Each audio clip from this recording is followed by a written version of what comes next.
I was 17 when she came. I've been living with my abusive mother for 17 long, painful years.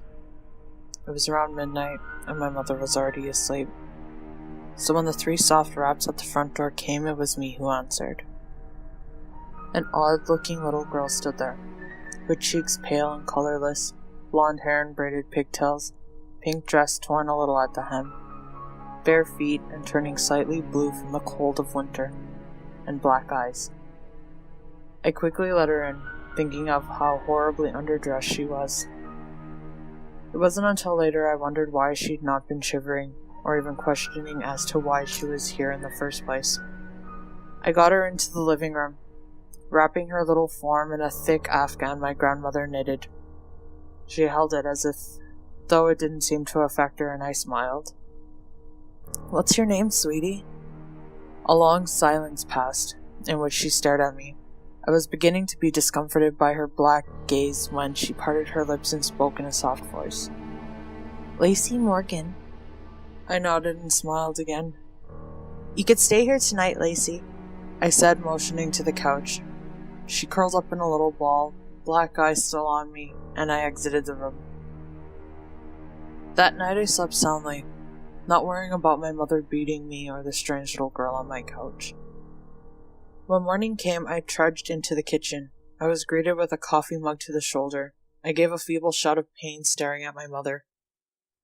"What the hell did you do? Why is there dirt on the couch?" she shouted, confusing me greatly. Upon investigating, I found that Lucy had vanished. The only proof she had been there was some dirt that must have fell off her dress or her feet. I took responsibility, earning myself a strong hit to the cheek, then left for school. While there, I heard something that sent chills through my spine. "Lacey Morgan was found dead last night." I passed the day waiting for any more news on the subject, but found none. Upon arriving home, the newscast was broadcasting a live report on her, though. "Lacey Morgan, 6 years old of age, was reported dead at 7 last night. Her body was located in the backyard, buried there in her pink dress. So far, there had been no signs of her mother, Marissa Morgan, who is suspected to be the killer. Marissa has reportedly abused Lacey multiple times and may be responsible for her death." Suddenly, a picture of Lacey appeared on the screen. She appeared very close to how she was when I met her. Blonde hair and braids, pink dress, pale face. Only her cheeks had color. Her eyes were baby blue. To most this would seem important, but to me it was. She died before arriving at my house. If what the newscaster said was true. Died hours before. I tried to play it off, going about my business. I went to bed early so as not to see my mother. It was around midnight when I woke to cool fingers stroking the bruise on my cheek. I sighed, leaning into the small hand.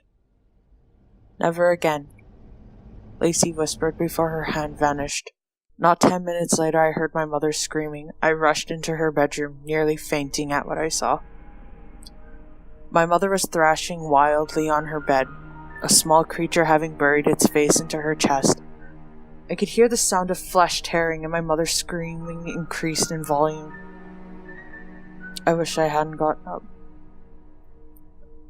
Later on, I tell myself I hadn't, but I had. So when Lacey pulled back from the gaping hole in my mother's chest cavity, I had plain view of her razor-sharp teeth, glinting in the light, glinting with my mother's blood. She smiled innocently at me for a moment, before swiftly tearing out my mother's jugular. That time I did faint. When I came to, I was in my bed. Walking to my mom's room, morbid curiosity getting the best of me. Upon opening the door, I found the room empty. The bed made neatly as if my mom had left for work early. The only oddities were the dirty child's footprints and the open window, showing that Lucy had in fact visited.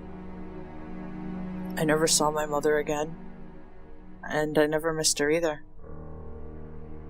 I eventually got married. We had a child together. I named her Lucy. Recently, I noticed the neighbor's daughter had all sorts of scrapes and bruises on her arms.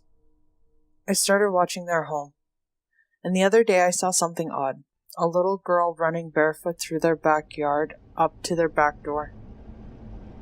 It was around midnight, so I couldn't be for sure, but I thought she met my eyes with her black ones, and I could see she mouthed 2 words to me: never again.